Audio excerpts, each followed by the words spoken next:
Hello everyone, and welcome to another episode of B-Movie Enema the series. I'm Jeff Arbuckle, your resident B-Movie proctologist. With me as always, the lovely Nurse Disembodied. Nurse, how's it going? Much better now that the snakes from last week are gone. Yeah, that was kind of nice that they decided to just leave. I mean, we watched their snake movie and they got on up out of there. Yeah, I guess it would have been nicer if they didn't leave us that dead mouse basket as a gift. Well, it is part of their culture. We hand out fruit baskets. Their baskets are made of dead mice. Yeah, I suppose so. Yep. Yep. Uh-huh. Any update on fixing the poop chute? Oh, I mean, it's been a lot calmer of an issue now. I mean, that has to be good for something. Yeah, but... I know. Here's the deal, gentle viewers. So far this season, the poop chute has been acting very weird. It's also been kind of transforming. Not in a cool robots in disguise sort of way, but in a butthole into mysterious interdimensional portal sort of way. I'm a little concerned by that. And I mean, sure, I guess the poop chute was always a portal of some sort because it would send movies out to me all the time to watch and host and talk about, but this is different. I don't mean to be an alarmist, Jeff, but, well, this is kind of worrisome. We've had zombies try to come through the poop chute. We've had those snakes show up. I'm starting to get worried about what's going to come through there next. I mean, it could be pretty terrible. Or worse, it could be a recurring problem. You do have a point there, Nurse, but the good news is that I've got this week's movie. Really? What is it? It's a pretty good one. I mean, at least I think it's good, but it's definitely a fun one to talk about because it stars one of my childhood heroes, Captain Kirk himself. Oh, no. William Shatner. Considering how often you've talked about Star Trek, I guess it was only a matter of time before he showed up. Ha! You're goddamn right. Well, what movie is it? 1966's Incubus. Wait a second. Isn't that in a different language? Did somebody say a different language? Oh, fuck. I did... No, don't. Haha, I thought so. That just happens to be a specialty of mine. It's good to see you again, Jeffrey. It's just Jeff. That's what I said. How do you find yourself, Jeffrey? Keeping up with your health? Doing just great, Dick. Oh, I believe you meant Richard. That's what I said. Jeff, who is this guy? This, my dear cartoon face, is Professor Richard Worthmore II. He and I went to film school together. He is pretentious and an asshole. He ultimately graduated and went on to be a film professor so that he can teach the next generation of pretentious film assholes to like pretentious asshole films. He's the closest thing I have to a rival, and he was valedictorian in our class. So you must have been the salutatorian? No, I'm the B-Movie proctologist. I finished somewhere around 25th. Well, that sounds pretty good. It was a 28-person class. Oh. Anyway, I've been tinkering around with preparing my Citizen Kane class for this week, and noticed this peculiar ring. I suddenly realized that I could hear you and your, assistant? Partner! My apologies, my dear. Partner, who is rather ravishing. Get to the point, Dick. Yes, always so aggravated, aren't you, Jeffrey?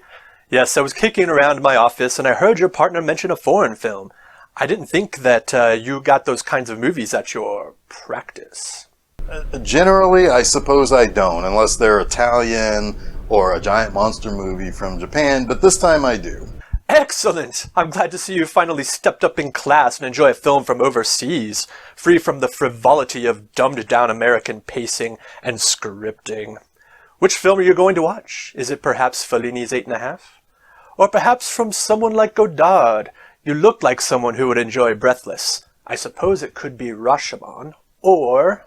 Oh, Jesus Christ. No, it's Incubus from 1966. Incubus.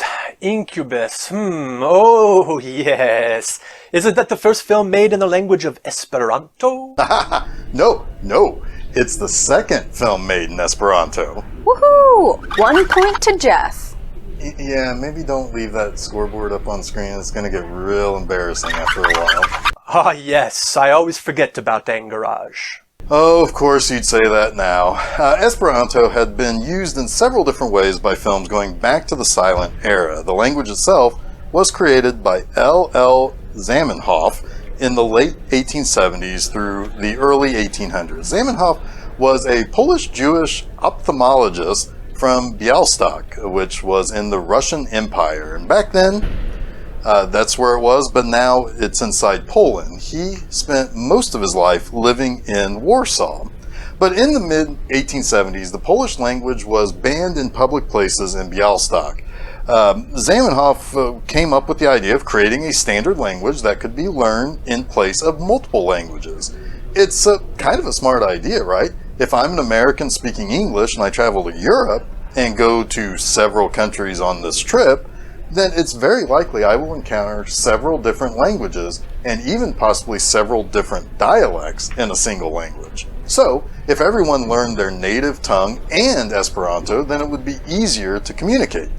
As Zamenhof also stated, if there was a common second language and people could communicate and understand each other more easily, then he felt it would foster world peace. It would also become a living language that would allow for growth and allow for the language to evolve. Zamenhof felt this language could be easy to master in a few short months and would foster that brotherhood. However, it turns out that he was a bit naive. Esperanto would face official repression in the countries that you would expect this: Nazi Germany, Francoist Spain, and in the Soviet Union while Stalin ruled. These bans would be in place into the 50s in Spain and the USSR. And the Spanish banned it because it was used quite extensively among the rebels fighting against Franco. Stalin banned it somewhat confusingly. He actually studied it in his youth. He then decided to ban it and put those who used it to death. And the Nazis, well, it's because Zamenhof was a Jew. That might be just the least surprising thing I've heard anyone say. Yeah, you're probably right. But let's get this movie started, and when we come back, we'll talk about the heroic mofo William Shatner. And as I was saying, Nurse, actually, would you mind if I called you Cartoon Face? I don't know. I guess so. Go for it. Great! So as I was saying, Cartoon Face, you really have to understand the power the camera has in Citizen Kane. Depending on the angle, it's how it projects the character of Kane himself. Low-angle shots really give Charles Foster Kane this imposing stature.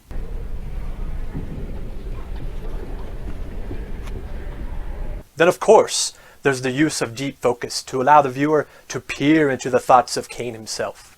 All right. Yeah, use that on your co-eds. Leave my nurse alone. Oh, thank God. So, what's going on? Oh, yeah, we got motherfucking William Shatner in this movie. Jeff? What's up? I'm actually over the moon to hear you talk about William Shatner. Well, yeah, and I promise it will be better than the other windbag here. Now, William Shatner was beamed onto this mortal plane on March 22nd, 1931. And of course, he's best known for being James Tiberius Kirk in decades of Star Trek. And naturally, Shatner did share a lot of the load of Trek with Leonard Nimoy and his portrayal of Spock, but it was a 1-2 punch of fucking awesome for 3 seasons of the original series from 1966 to 1969. But what some may not know is that he was not the first choice to be the captain of the Starship Enterprise. No, in the original pilot titled The Cage, that starred Jeffrey Hunter as Captain Christopher Pike.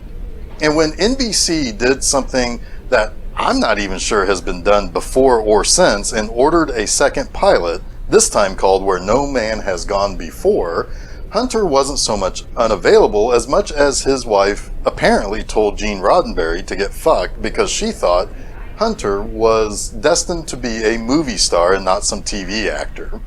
And Hunter had been a film actor and a leading man at 20th Century Fox in the 50s, so I kind of can't blame her. Hunter would ultimately die in May of 1969 when he had complications from an accident with explosives on a movie set some months previously. Now Shatner, on the other hand, well, he'd been around for a bit too. He was a trained Shakespearean actor in Canada, and he would work on stage and even some Canadian broadcast of stage productions. Later, he became the understudy of Christopher Plummer for Henry V. This was his big break. Plummer was really quite impressed by the guy who opted to not imitate Plummer, but had his own distinguished performance. How did he do this? He did not study the mannerisms of Plummer's performance in a way. What Shatner did was do opposing moves to whatever it was that Plummer did physically. And this showed that Shatner had some pretty deep artistic considerations to help him stand out. And this would serve Shatner exceptionally well. Now, we've all heard the impersonations and the dramatic pauses in between each word of a sentence, and that's not really how Shatner acts. Does he consider things as he performs a line? Sure. Does that mean it leads to pauses between some words or in some places in a sentence? Oh yes.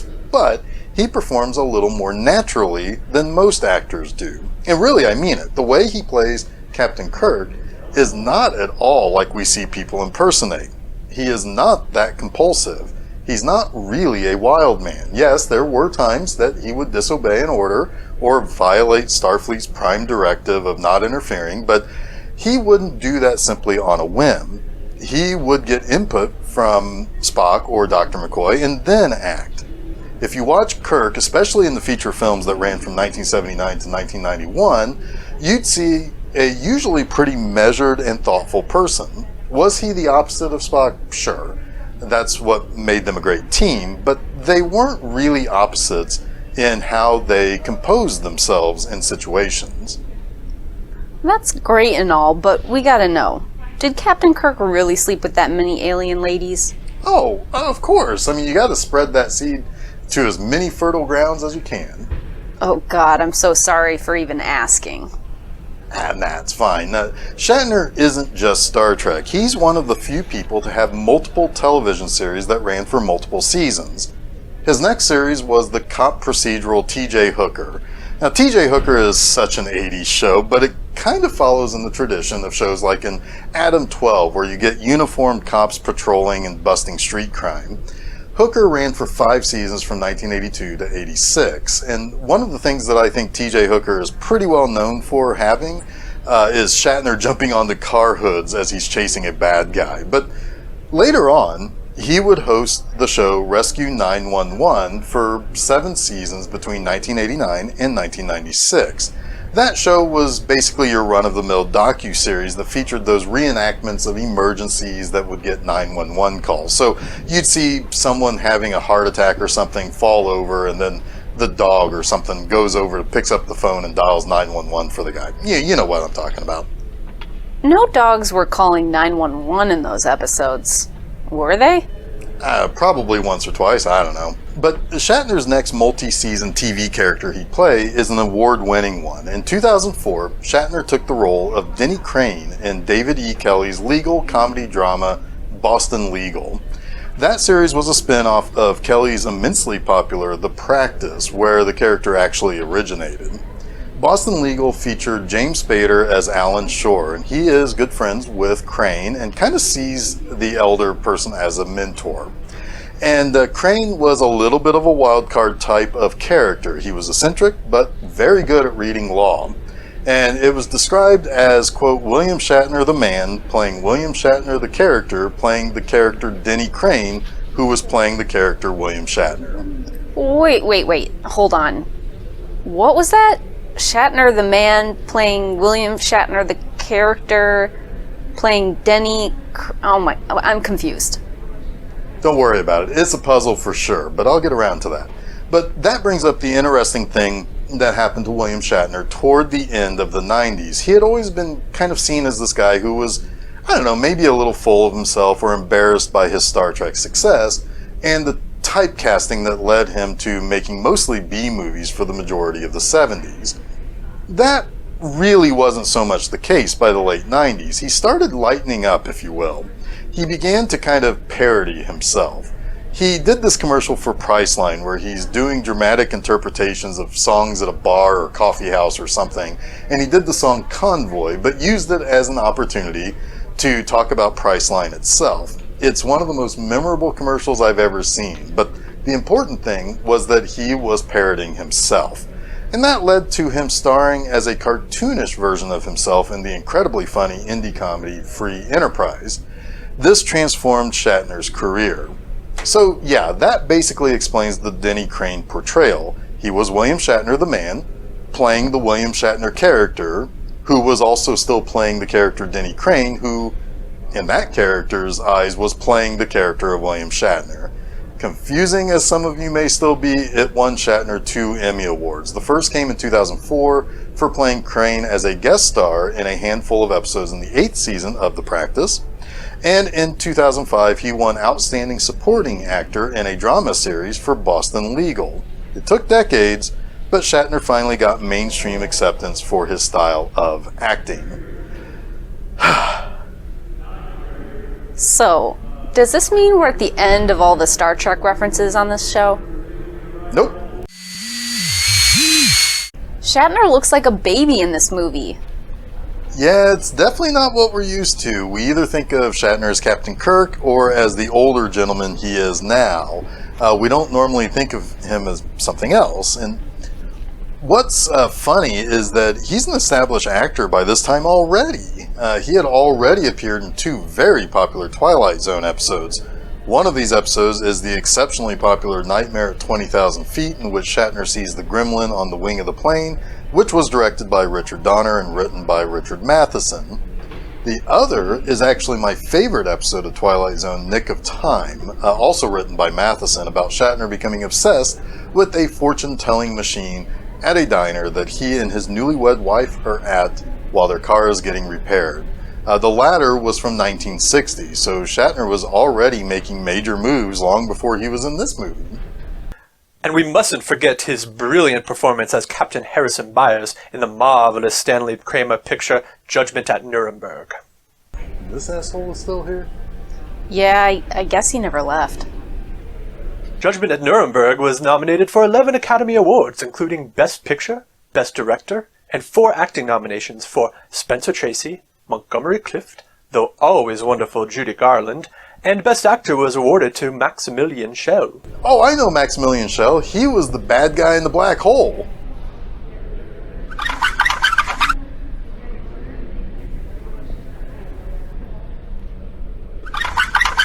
Where was I? Ah yes, Stanley Kramer was even awarded the Irving G. Thalberg Memorial Award for the film. Fitting because the 1961 Academy Awards were quite competitive, but for something this important, it was only fair to award him that special Oscar. After all, in the Best Director category, Kramer was nominated against the eventual winner, Robert Wise, for West Side Story. And the director I would have picked every year he made a film, Federico Fellini, for La Dolce Vita. Yeah, so anyway, William Shatner, before performing, was asked by Abby Mann, Academy Award winner for this screenplay. Yeah.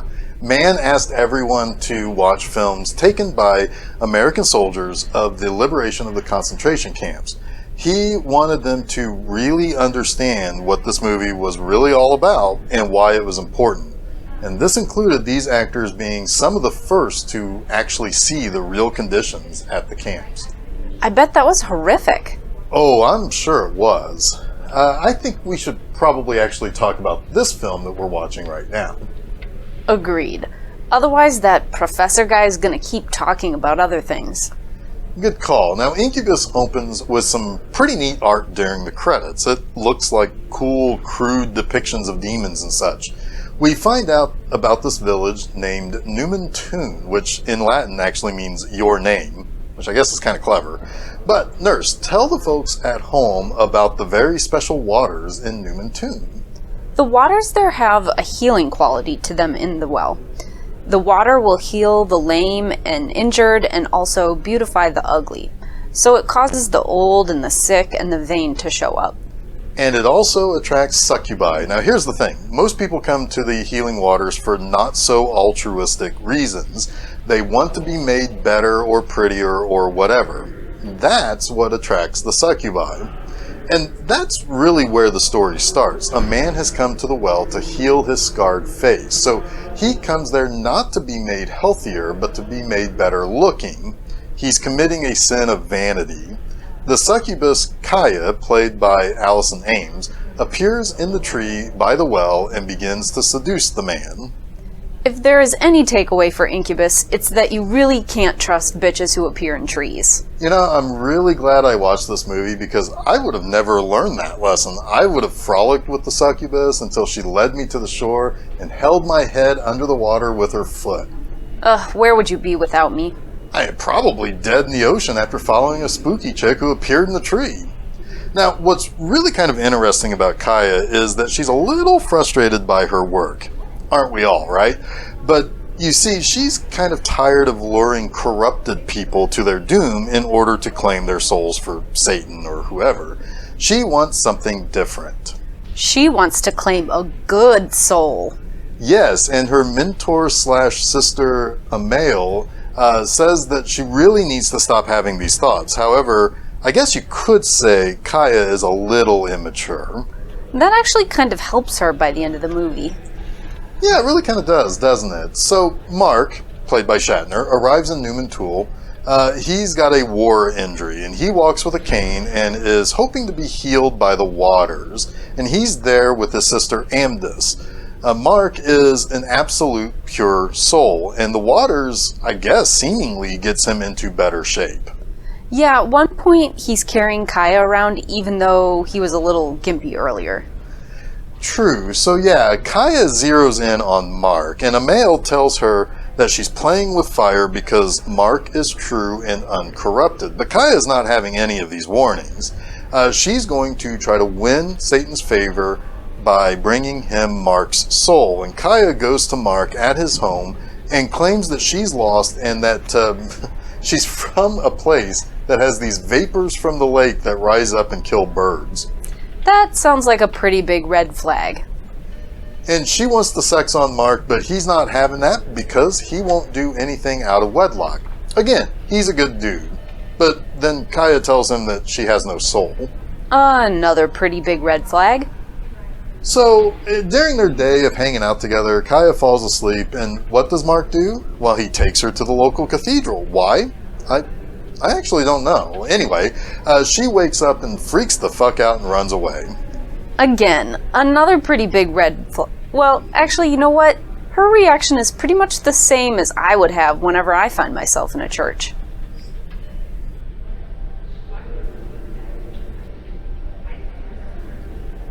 You are one spooky chick. Isn't it kind of weird that Mark immediately fell in love with Kaya? Like, immediately? I have to assume there are pretty slim pickings in that little town. You know, I actually have no idea what's in that town. I mean, there's the well, sure. There's that tree that evil bitches descend from. There's the house that Mark and Amdis live in. There's a cathedral. Apparently there's maybe a monastery, but there are definitely weirdos down there sucking on eggs and holding turtles and what have you. I mean, maybe there are some slim pickings. Besides, you know Mark could have just boned Kaya right off the bat. He's not bad looking. He probably would have easily been able to get up there pretty lickety-split, if you know what I'm saying. Oh, yeah, I get you. You know, maybe that's why Amael struck Amdis deaf and blind and mute at one point. I mean, she's probably thinking that maybe Amdis doesn't need to see her brother clowning a succubus. Oh, for the love of! You two speak this profanely about films all the time. Oh, shut up, Dick. Go back to your... whatever it is that you do. We don't need you around here. Oh, I will return to my tenured position as a world-renowned professor of the art of film. But I will return. This is not the last time you or your... program will hear from me. Jeff, you did it! I did nothing except get caught with my britches down. I must be slipping.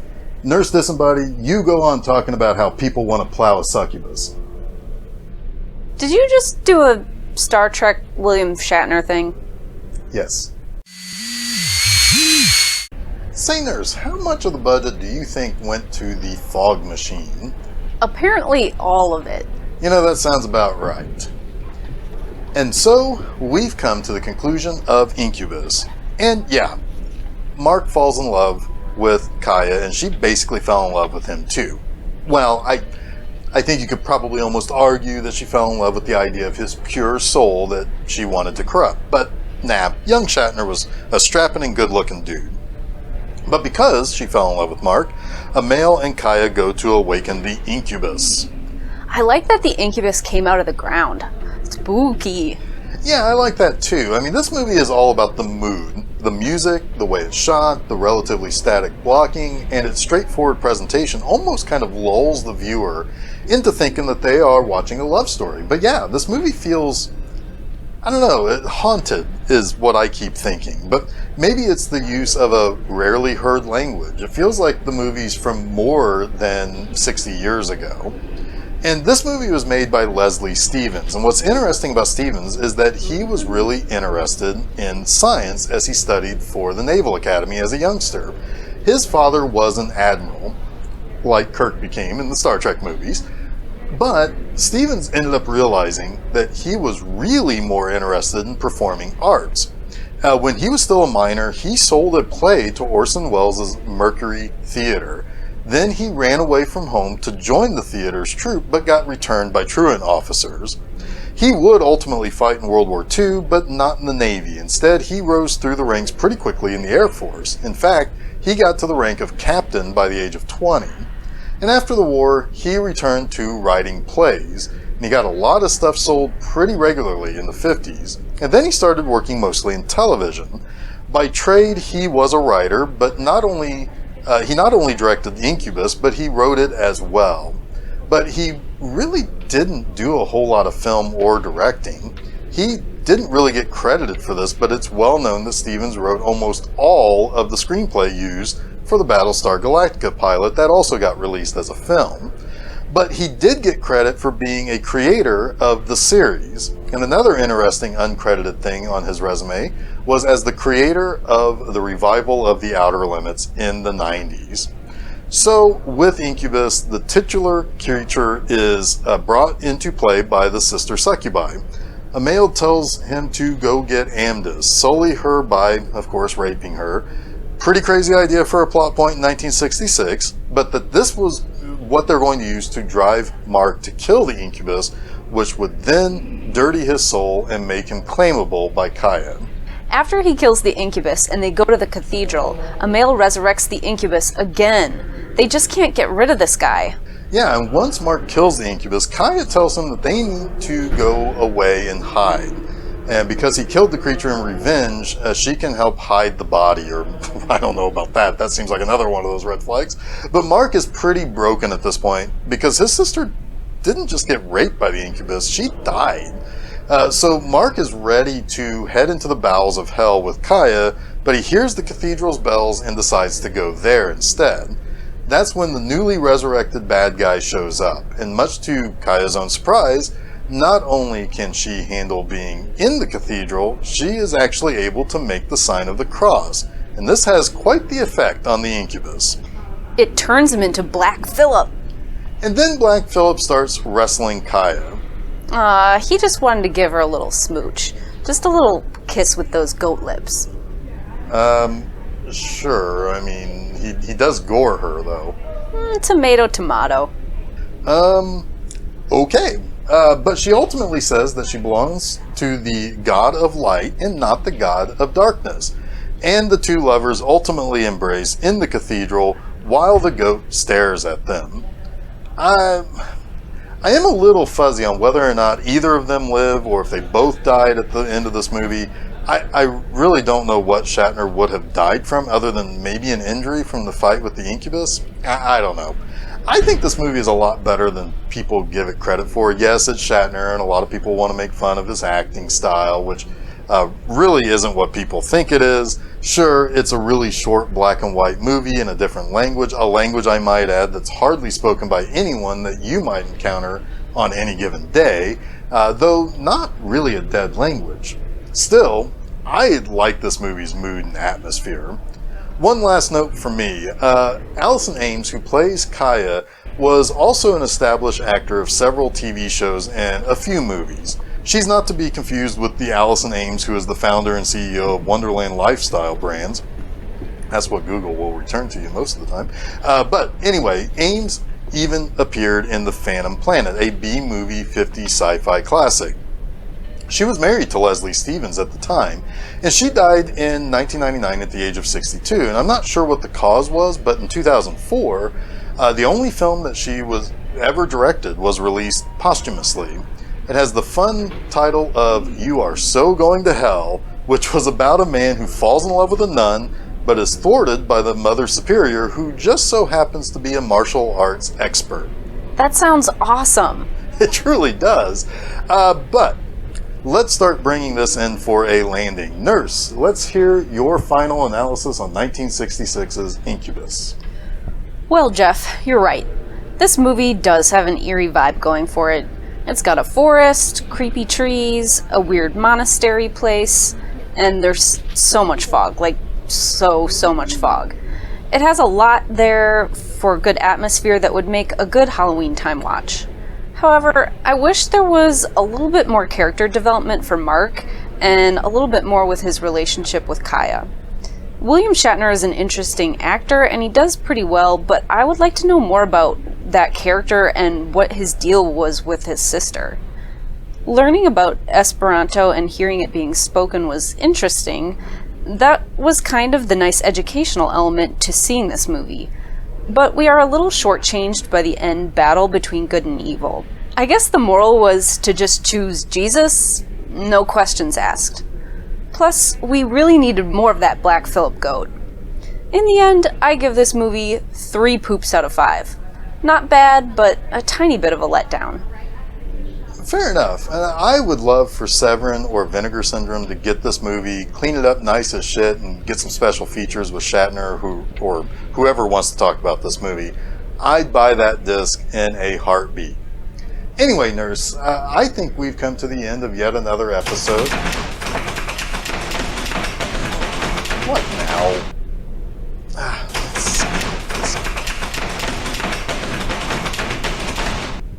It's not that one guy again, is it?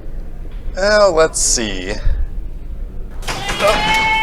Oh, god damn it, quit that. I'm not trying to steal your succubus lady. Oh, it's the famous goat actor from The Witch, Black Phillip. This is awesome. God, he's kicking me in the balls. Please leave my balls alone.